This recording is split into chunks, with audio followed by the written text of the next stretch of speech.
In this video, we're going to be talking about sets, basics, and their vocabularies.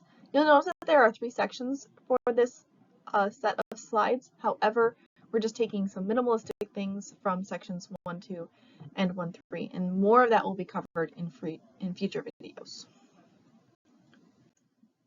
So let's go ahead and talk about some vocabulary. What is a set? A set is simply a collection of objects. Now these objects are usually known as elements. So if we talk about a set, it can have 5 elements, it could have 10 elements, it could have no elements, as we'll see. Sets are usually described as a roster or set builder notation. Please note this is not exclusive. We could just describe a set with words or as a description, denoted by a capital letter. Let's let S be the set of even numbers from 0 to 1 or from 0 to 10 inclusive. Let's look at the roster form and the set builder form. Roster form, if I have the set S, so I'm going to write a label S, and that's going to equal the set. Now what are the even numbers from 0 to 10 inclusive? Inclusive means we're including 0 and 10 in this list. 0 is even, 2 is even, 4 is even, 6 is even, 8, and 10. This would be the roster form or list form of the set S, where S is a set of even numbers from 0 to 10 inclusive. Set builder notation. In set notation, we have to set the guidelines to where these numbers are coming from. We still have S, but now we're going to have the values X such that X is an element of, which is why we have elements here, of the set from 0 to 10. X is going to be an integer,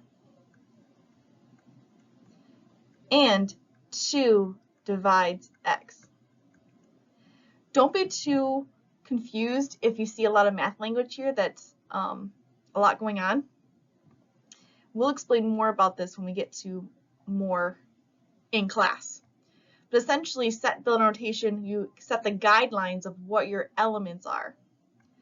So these are what your list elements are. What the elements are numbers that fall in between 0 and 10, inclusive. They must be integers, and they must be divisible by 2. That's all that means. You should be able to recognize whether you're using roster notation or set builder notation. Last thing I want to talk about vocabulary, well-defined sets.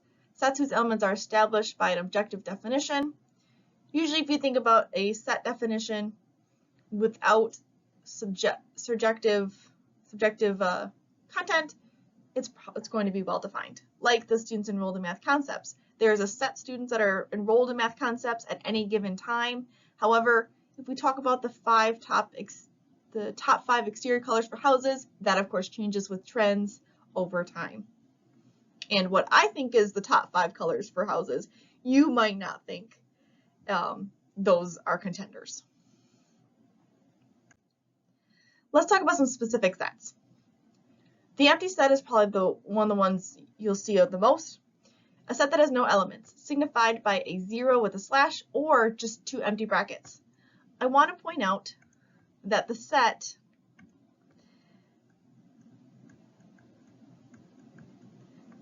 this is not the same thing as the empty set. This right here is actually the set of the element 0. Those are 2 different sets. Be aware of that. A finite set is simply a set with a fixed number of objects or elements, such as the letters of the Phoenician alphabet, A, B, C, D, all the way up to Z. There's only 26 letters in that alphabet.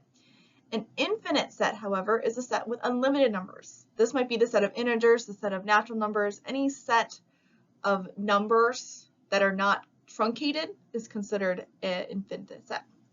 Subset, a set that's a portion of another set. We'll look at that in just a moment, as well as the universal set, which is like the overall sets that all elements can be contained in. Now that of course can be defined in any specific way that we want for the situation. Natural numbers and integers are examples of infinite sets. So natural numbers, which are denoted by of the letter N is going to start with 1 and then go to 2 and 3 and 4. And we can show that this list continues by using an ellipse and then close it off. But we know that the pattern continues based on the pattern we started with. Now we have the integers, the set of counting numbers, their opposites in 0. That is the letter Z, is that denotation. Here we're going to have two ellipses, 1, 2, 3. And then we can have -2, -1, 0, 1, 2, ... So here is a finite set where we're looking at like the middle, somewhere in the middle of the set. But because it's infinite, there really is no middle because there's no end. Okay. Now let's go ahead and practice finite and infinite. Which of these sets are considered finite? The set of all students enrolled in Math Concepts, the set of all books in the library, the set of real numbers, the set of all sports offered by Graceland University, and C equals 1, 2, 3, etc. Which ones are considered finite? This one, and that one. These all have fixed numbers. You can't have infinitely many students in Math Concepts. There's no classroom that holds all that. There can never be an infinite number of books in a library. There's only so many sports available in the world. However, the other two are considered infinite. Now let's look at subset versus universal set.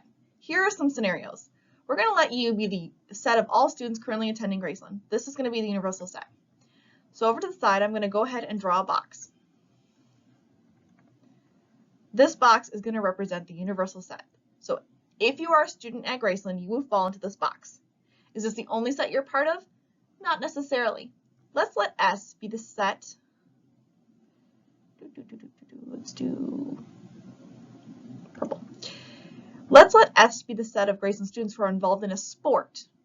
Now, since it's still Graceland students, you're still part of Graceland. You're still part of the universal set, but you're also, ooh, I can hardly read that purple. Let's do highlighter.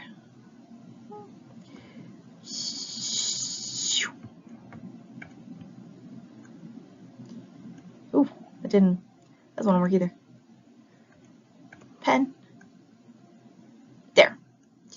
We'll let this set be S. Okay? So that means you can be part of the universal set as well as the subset of S. If you're part of a sport at Graceland, you are fallen S and U. However, if you're not in a sport but you're still a Graceland student, you'll fall outside this bubble, somewhere over here. Now let's do another set, K. Let K be the Graceland students who are involved in soccer. Now, because soccer is a sport, it is also inside S. So here, now we have two different bubbles. Let's see. So now we can have another bubble inside S. So K is a subset of S and a subset of U. S is a subset of U, and U is just the overall set. So here's K. This is how subsets interact with the universal set. We're going to find in the future when we talk about Venn diagrams that sometimes sets can be subset of the universal set, but they're not necessarily subsets of each other or within one or the other, but they might still be overlapping. Finally, let's talk about equal and equivalent sets. Equal and equivalent in this case of sets is not the same thing. Equal sets are sets that have the same elements, while equivalent sets have sets that are the same number of elements. So there's two different things. Let's look at this first set. Let S equal the set of the elements 1, 2, 3, 4, and M represents the elements of cow, duck, pig, horse. Based on the definition, we would find that these sets are equivalent, because they both have 4 elements to each of them. So this would be equivalent. In the next example, we have S equals 1, 2, 3, 4, and K equals 4, 3, 2, 1. Here, even though they're not in the same order, they're exactly the same number of elements. So this becomes an equal set. We would say that S is equivalent to K. or I'm sorry, it's equal to k. Got to be careful with that. Equal and equivalent in sets mean two different things. That's it for this video. Next time we'll talk more about cardinality and more specifics about sets.